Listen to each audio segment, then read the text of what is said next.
네, 또 다시 환율이 좀 움직이면서 시장의 낙폭 축소가 멈췄습니다. 다시 약보합에서 움직이고 있는데요. 오늘 장 어떤 것을 봐야 될까요? 시장에서 핫한 또 중요한 이슈 세 가지를 상황실을 통해 긴급 진단해 보도록 하죠. 코리아 FT의 김성환 팀장과 함께하겠습니다. 어서 오세요. 네, 안녕하세요. 네, 안녕하십니까. 오늘 세 가지 상황실을 통해서 시장 긴급 진단해 보도록 하죠. 첫 번째 바로 만나보겠습니다.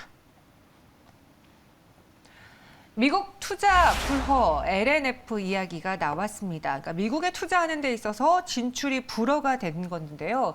어떤 내용 때문인 건지 이로 인해서 그 LNF가 갖게 될 타격이라던가요, 피해 그런 것들이 예상되는지 좀 배경을 설명해 주시죠. 네, 우선은 이 미국 배터리 진출 불허 오늘 좀 큰 이슈였는데요. 네. 이 LNF가 미국 공장 설립 계획이 정부의 승인을 얻지 못하면서 좀 불발이 됐습니다. 그래서 좀 단기적으로는 투자 심리도 위축될 수 있다고 보이고 있습니다. 그래서 보면 이제 어제 자료에서 이 산업통상자원부죠, 산자부라고 좀 줄여서 얘기를 하겠는데요. 이 LNF의 미국 공장 건설, 이 레드우드와 그 조인트 벤처를 하기로 했었는데 불승인을 결정을 했습니다. 이게 왜 그런 거 하니 결국엔 이 산업기술보호법에 따라서 이런 배터리 기업 중에 연구개발 비용에 국가 예산을 지원받은 기업은 이 해외 진출 시에 장관의 승인을 받아야 합니다. 그런데 이 정부가 해외 기술 유출을 우려해서 이를 불허한 건데요. 이 때문에 이제 또 이런 양극재 기업들이 이런 국가 핵심 기술의 산업기술보호법을 적용받고 있다 보니까 이뿐만 아니라 이제 이런 전기차용 리튬 2차 전지 그리고 하이니켈 양극재 전고체 관련 기술 이런 부분들이 조금 좀 제한이 받지 않을까 싶습니다. 지금 보면은 사실 우리나라에서도 이런 니켈 함량이 90% 이상으로 양극재 대량 양산 능력을 갖춘 기업이 LNF밖에 없거든요. 예, 그러다 보니까 지금 앞으로 좀 향후에 어떻게 될까를 본다라고 하면요, 이 조인트 벤처 형태가 아닌 이 독자 진출로 노선을 좀 수정해서 미국 진출을 승인받을 가능성도 열려는 있습니다.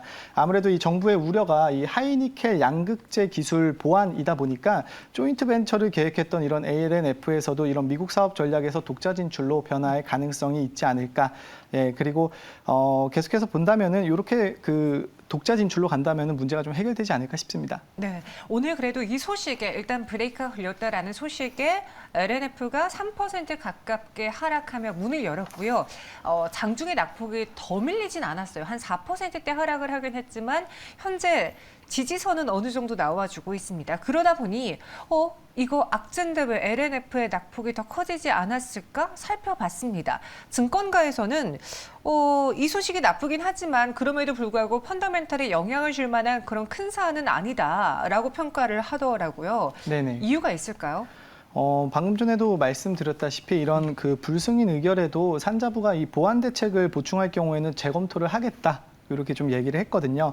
그러니까 지금 보면은 LNF뿐만 아니라 이런 다수의 양극재 업체가 미국 진출을 계획하고 있다 보니까 이번 이런 미국 진출 불승인이 LNF만의 개별적인 문제만으로 보기는 좀 어렵고요. 향후에 이런 소재 업체들이 기술 이런 보완책 기준이 개선되면 해결될 문제로 보입니다. 그러다 보니까 아무래도 그런 펀더멘털의 영향은 제한적이다라고 보이는데 왜 그런 거 하니 또 이런 OEM이나 셀 기업들이 국내 이 소재 기업들에 대한 의존도가 굉장히 높아진 상황에서 이런 하이니켈 양극재 기술력이 검증된 LNF에 대해서는 계속해서 좀 긍정적인 시각을 유지할 수 있다라는 거죠. 그리고 오히려 지금 이렇게 좀 불승인된 부분에 있어서 LNF의 기술력 기반의 펀더멘털 개선 구간으로 좀 가져갈 수 있지 않을까. 예, 오히려 조금 더 지켜볼 수 있는 구간이 아닌가 싶습니다. 그리고 그런 분석도 있던데요. 지금 미국이 인플레 감축법으로 인해서 국내 자동차 기업들에게 어떻게 보면은 딴지를 좀 건 상황이잖아요. 네네. 그러다 보니까 우리 정부도 이 카드를 하나의 협상 카드로 쓸 수 있지 않겠느냐라는 이야기도 있던데요. 그렇죠. 사실 저도 이 뉴스 발표되자마자 어떻게 보면 우리나라에서도 좀 이 미국 그 인플레이션 감축법에 이 현기차가 빠진 부분에 대해서 좀 대응한 게 아닌가 생각을 하다가도 일단은 뭐 산자부에서 이 대변인의 얘기는 그런 부분은 아니다. 기술력 유출에 따른. 기술 유출에 따른 이런 좀 대책이다라고만 하다 보니까 근데 좀 합리적인 의심은 할 수 있습니다. 네. 요즘 제가 또 눈여겨보고 있는 종목 중에 하나가 이 LNF입니다. 왜냐?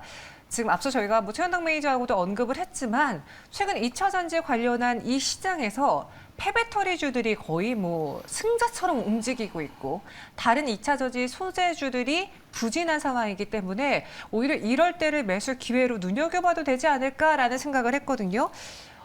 우리 김성환 팀장님은 지금 현 구간에서 폐배터리에 대한 매력, 2차 전지 소재, 그 안에서 정말 소재단의 대장으로 불리는 에코프로비엠, LNF 이들의 매력을 좀 비교해 본다면은 어느 쪽에 손을 들어주시겠습니까?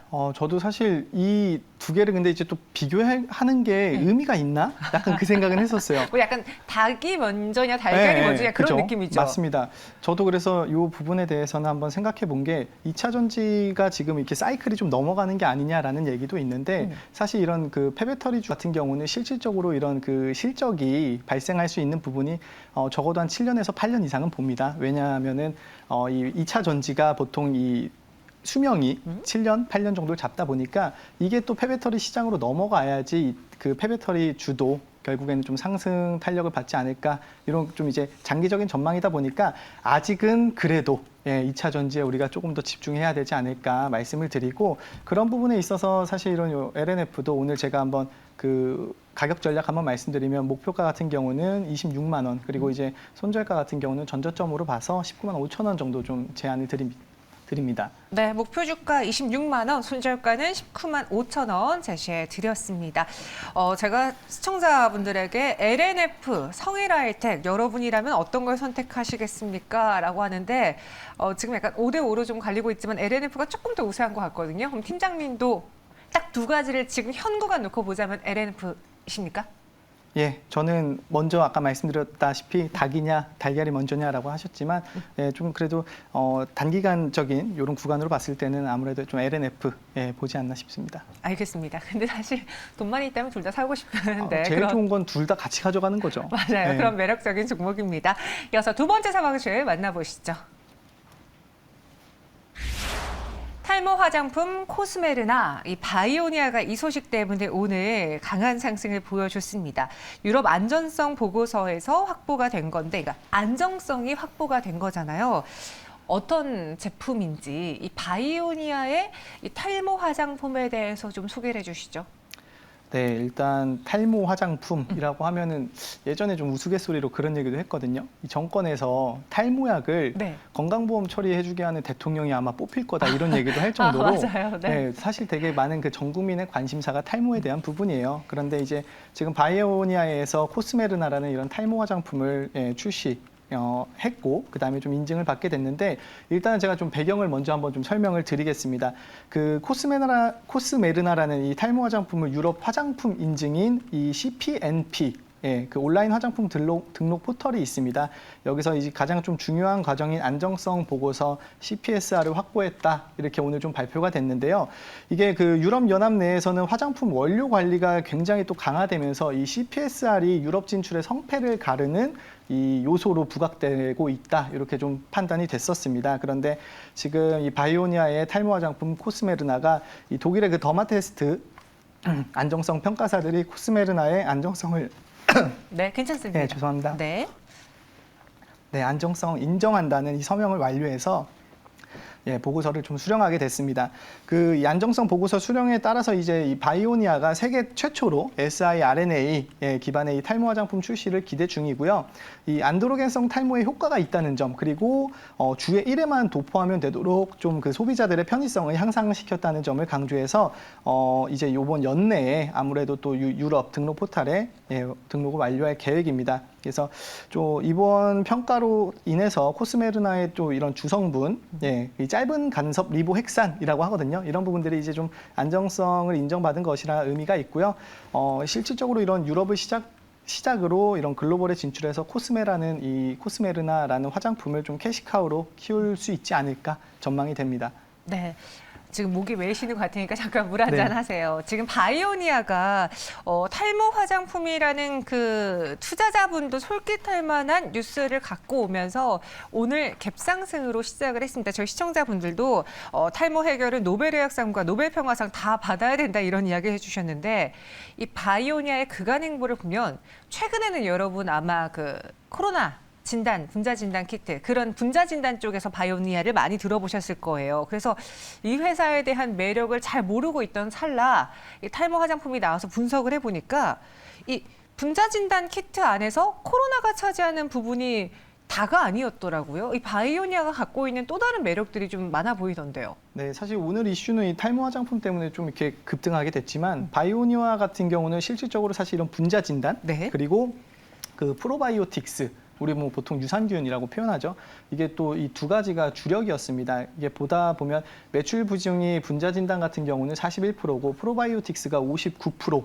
예, 이렇게 좀 매출 비중을 갖고 있는데 지금 실질적으로 이런 분자 진단 키트 그리고 이 프로바이오틱스에서 현금 흐름을 좀 가져가고 있습니다. 그리고 또 이런 다중 감염 진단 장비 제가 이따 설명을 드릴 건데 이런 부분에 있어서도 좀 생산 공장을 건설하고 있습니다. 그래서 계속해서 이런 미래를 준비 중이고요. 지금 제가 뭐 코로나 진단 키트라고 하면은 이제 좀 약간 끝물 아닌가라는 생각을 할 수도 있는데 이 분자 진단 사업에서 사실 이 바이오니아가 그 2019년에는 205억 원, 이 진단 키트가 205억 원의 매출을 가져갔는데 코로나 환경 하에서 2020년에는 1,576억, 그리고 2021년에는 1,235억 원으로 굉장히 크게 좀 성장을 했습니다. 그래서 대부분 또 수출로 동남아나 중동, 남미 쪽으로 이렇게 수출이 됐었는데 코로나가 이게 진정되면서 사실 수출도 대폭 감소가 됐습니다. 그래서 2022년도 1분기에는 251억 원, 그리고 2분기에는 126억 원으로 한 10분의 1가량 이렇게 줄어들었고 3분기에도 아마 120억 원대에서 유지될 전망으로 보입니다. 그러면 어떻게 좀 이렇게 성장 가능성이 있을까라고 보이겠지만 이 한 가지 좀 호재가 있다라고 한다면은 앞으로 이 그 분자 진단에서 다중 감염 진단 장비가 그 수출의 비전이 있다 이런 부분을 말씀드리겠는데 이게 어떤 건고 하니 결국에는 그 증상 기반 다중 진단 키트라고 합니다.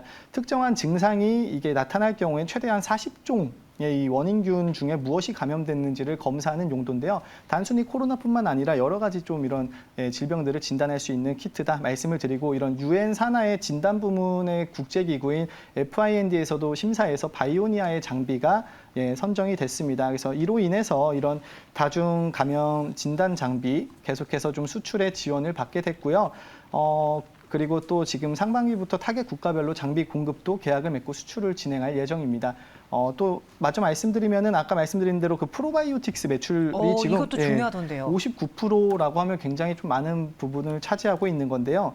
지금 예상 이상으로 계속해서 성장 중입니다. 지금 보면은 그 다이어트 기능성 개별 인증을 받은 BNR17이라는 이 프로바이오틱스 제품이 있는데 21년도에는 전년 대비해서 103% 증가해서 한 1,003억 원으로 성장을 했거든요. 그래서 이제 이 매출이 이렇게 성장하다 보니까 영업이익도 올해 1분기에는 364억, 2분기에는 400억, 그리고 3분기에는 420억으로 계속해서 좀 성장이 전망되고 있습니다.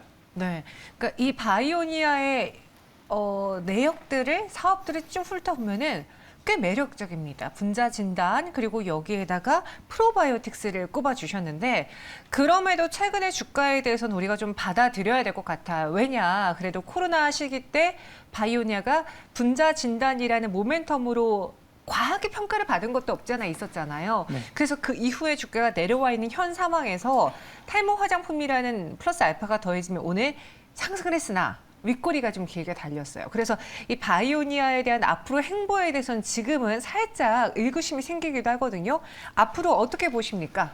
네, 말씀해 주셨던 대로 그 코로나 진단 키트로 이제 좀 많이 올라갔던 부분은 사실이고 지금은 이제 횡보하고 있는 부분에 있어서 저는 그래도 좀 중장기적인 모멘텀으로 가져간다라고 하면 어떨까 싶어요. 왜냐하면 결국에는 우리가 이 기업에 어떤 무기가 있을까, 어떤 이 툴들이 있을까를 본다라고 하면은 말씀드렸던 대로 지금 이 유럽에서 탈모 화장품 코스메르나도 이렇게 인증을 받게 됐고, 그리고 프로바이오틱스 매출도 계속해서 성장세, 그리고 이 코로나 진단 키트도 지금 이 매출액은 많이 줄었지만 그 코로나 진단 키트가 아니라 이 다중 감염 진단 장비로 추가적인 이 수출 상황도 볼 수 있기 때문에 중장기적 모멘텀으로 저는 이렇게 한번 좀 가격 전략을 말씀드려요. 일단 한 줄 평을 말씀드린다면 우리 탈모인들에게 좀 희망을 준 게 아닌가라고 해서 좀 희망 가득하다 말씀을 드리고 가격 전략으로는 이 목표가는 44,000원 그리고 소문절가로는 23,000원 이렇게 좀 제안을 드리겠습니다.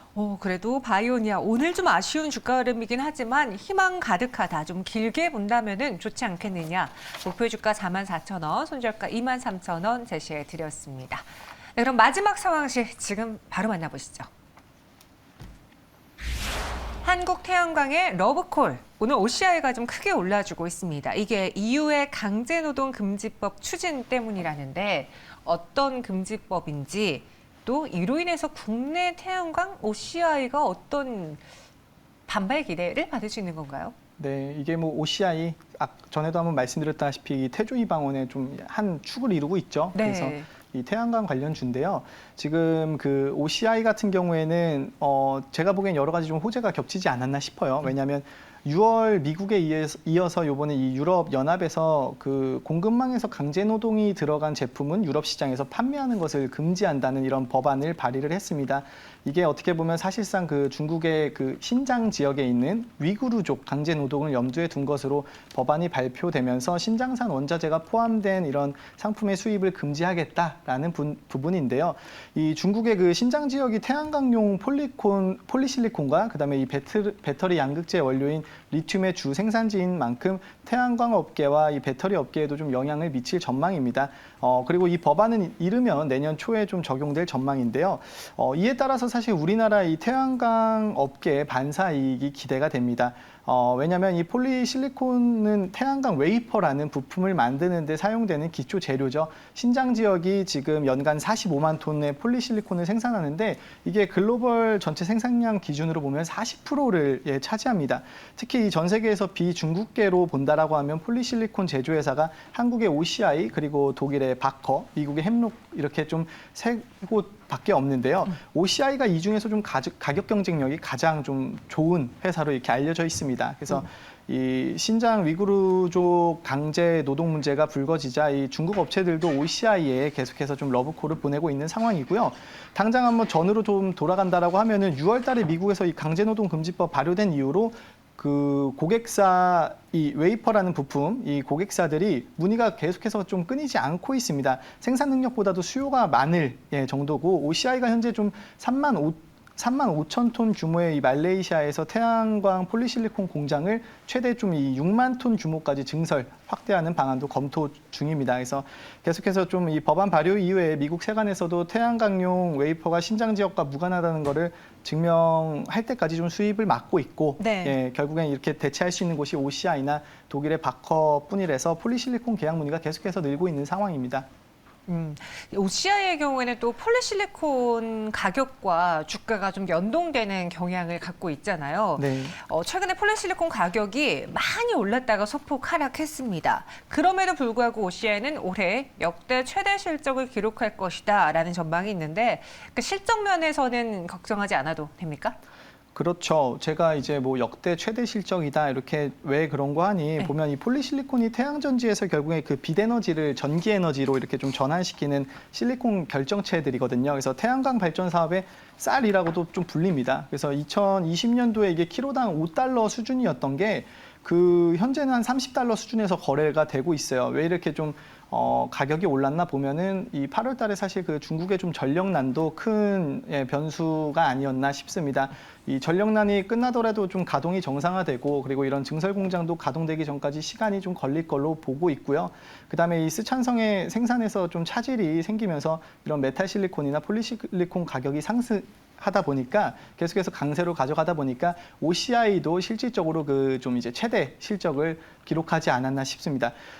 그런데 조금 그 아쉬운 부분은 있어요. 제가 먼저 뭐 올해 초에 그 OCI가 3분기 영업이익 전망치를 1,949억 원으로 예상했는데 지금 2,687억으로 보고 있거든요. 그러니까 한 1.5배 이상 보고 있는 거죠. 그래서 좀 11년 만에 최대치를 기록한다라는 부분이 있지만 아쉬운 건 뭐냐면은 그 OCI가 좀 이제 이런 시장 상황 변화를 좀 면밀하게 살폈다라고 하면 이런 그 매출 최대치까지 넘어가 넘어서는 수준의 그런 영업이익을 기록할 수 있지 않았을까 싶습니다. 왜냐하면 올해 같은 경우에 실적이 나쁘지 않지만 사실 그 글로벌 최고 수준의 폴리실리콘 업체임을 감안하면 굉장히 좀 아쉬운 수준이거든요. 이게 왜냐하면 OCI가 2020년도에 태양광용 폴리실리콘 생산하던 그 군산 공장에서 3개 라인이 있는데 그중에 2개를 폐쇄하고 나머지 1개 라인도 그 반도체용 폴리실리콘 생산 라인으로 교체를 했습니다. 예, 그리고 이로 인해서 좀 이 OCI의 그 폴리실리콘 생산 능력이 7만 9천 톤까지도 있었는데 지금 3만 6천 톤으로 60% 정도 감소했다 보니까 시장 상황을 조금 예상을 했다라고 하면은 이걸 굳이 폐쇄하지 않고 유지했다라고 하면 돈을 더 벌 수 있는데. 나은 좀 실적이 있지 않았을까 좀 아쉬운 부분이 있습니다. 네. OCI에 대한 투자 의견을 한번 여쭤보겠습니다. 사실 태조 이방원의 그 태양광 거기 OCI가 있다고 하지만 다른 태양광 업체들과 주가 그 수익률을 비교해 보면은 사실 OCI의 수익률이 그렇게 대단하다라고 말씀 못 드려요. 왜 그런 거 하니 2020년 말씀해 주셨던 보수적인 투자도 한 몫을 한 것 같고 바이오 사업 등에 대한 그런 뭐 매력 절감 이런 것들을 좀 많은 증권가에서 전문가들이 분석을 하던데요. OCI 어떻게 볼지 정말 그 태양광 사업이 밝다면은 OCI 말고 다른 태양광주로 교체를 해야 되는 건지 투자 의견 전해 주시죠. 일단은 그 태양광 사업 같은 경우에 10년 만에 좀 초호황을 맞을 거라는 전망이 계속해서 나오고 있죠. 그리고 또 이 러시아가 우크라이나 침공하면서 유럽 국가들 또한도 이 에너지 자립 정책 세우고 있고 거기다가 또 미국의 이런 인플레이션 감축 법안도 태양광 사업에서는 계속해서 긍정적인 영향을 미칠 전망입니다. 그런데 OCI가 지금 보면 2020년에 이 폴리실리콘 생산 능력 그 캐파죠. 굉장히 좀 대폭 줄인 게 저는 좀 잘못된 결정이었다고 좀 보이고요. 그다음에 그런 유유 설비를 말레이시아 법인으로 옮겼는데 그 부분에 있어서 그 폴리실리콘에서도 가장 많은 그 비용을 차지하는 게 사실 전기료입니다. 근데 이제 말레이시아 같은 경우는 우리나라 절반 수준이라고 하는데 이렇게 원가 부담 적은 해외에서 생산하는 방안을 좀 적극적으로 검토하지 않은 것도 좀 아쉽다는 부분이 있고요. 그리고 갑자기 바이오 기업에다가 투자하고 이런 신규 사업과 관련해서도 시너지 효과가 좀 불분명한 부분에 가다 보니까 좀 아쉬운 부분이 있어요. 그런데 그럼에도 불구하고 지금 말씀드렸다시피 지금 그 공급이 수요를 못 쫓아가고 있는 상황이에요. 그래서 저는 이렇게 말씀드리죠. 지금 OCI 같은 경우엔 조정 시에 매수를 하면 좋겠다 말씀드리고 가격 전략으로는 진입가는 지금 11만 5천 원 그리고 목표가로는 14만 원 그리고 손절 라인으로는 10만 원 이렇게 좀 제안을 드리도록 하겠습니다. 네, 저희 시청자분께서 OCI 들어가도 될까요? 라는 질문 올려주셨는데 이분께 지금 당장의 현재가 매수보다는 조정 시 매수라는 예, 맞습니다. 네, 그런 한 의견 템포 쉬고 가는 게 좋지 않을까. 드려보겠습니다. 3가지 상황실 알아봤고요. 팀장 여기서 인사드리겠습니다. 오늘 설명 고맙습니다. 네, 감사합니다.